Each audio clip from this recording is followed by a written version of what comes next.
Bismillahirrahmanirrahim. Assalamu alaikum, fourth year students. I have already discussed with you about the electric field intensity due to the point charge, electric field intensity due to the endpoint of charges. Today I discuss the electric field intensity due to the continuous charge distribution. Continuous charge distribution means a collection of the large number of charges, which is called the continuous charge distribution. And the continuous charge distribution are three types. One is the linear charge distribution, surface charge distribution, and the volume charge distribution. Now first of all, discuss the first one, that is the electric field due to a line charge distribution, due to the linear charge distribution. For this purpose, consider the small length element along the z-axis, and that is the dz.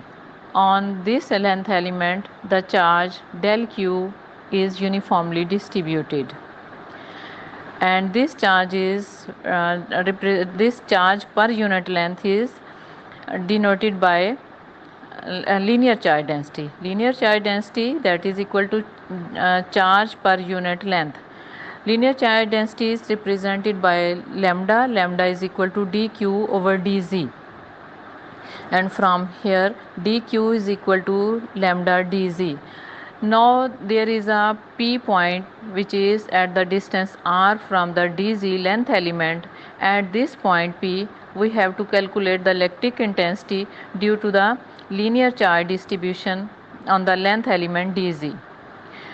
Now the electric intensity at this point, that is equal to dE, that is equal to k dq over r square.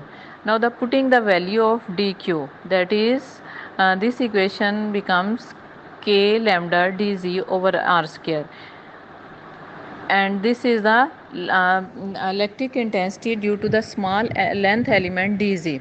Now the electric field at point P due to the whole linear charge distribution is E.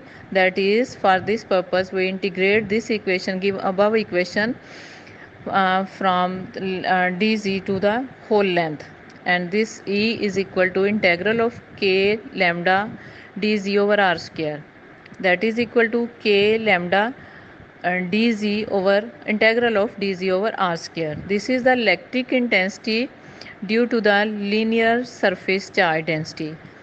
And second one is the electric field due to the surface charge density. For the surface charge density, let us consider the small area element dA on which the dq charge is uniformly distributed, and this charge per unit area is called surface charge density and denoted by sigma. Sigma is equal to del q over del A.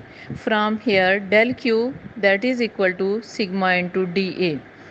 Now again we have to calculate the electric intensity due to this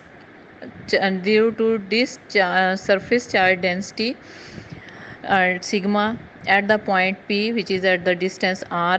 That is, this electric intensity is dE, and dE is equal to k del q over r square, dq over r square. And putting the value of dq, this we get the equation k sigma dA over r square. This is the electric intensity due to the surface charge density on the small area element. Now the net electric field at a point P due to the whole surface charge distribution, that is equal to that is equal to integral of k sigma dA over r square, and that is equal to k sigma integral of dA over r square.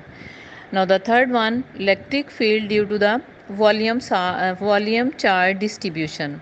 For this purpose we consider the small volume element dV at which the charge del q is uniformly distributed, and this charge per unit volume is represented by the volume charge density.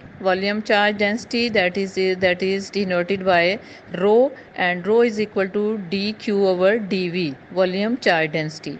And from here dq, that is equal to rho into dV, and the lactic intensity dE at the point P due to the charge due to the volume charge distribution on the small volume element dV, that is equal to dE is equal to K dq over r square. Putting the value of dq, that is, this equation becomes K rho dV over r square.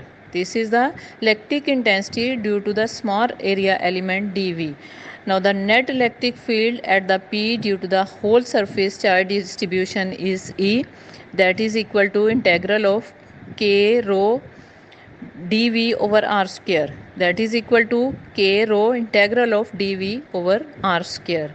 And with this topic is completed, and I hope you have understand clearly.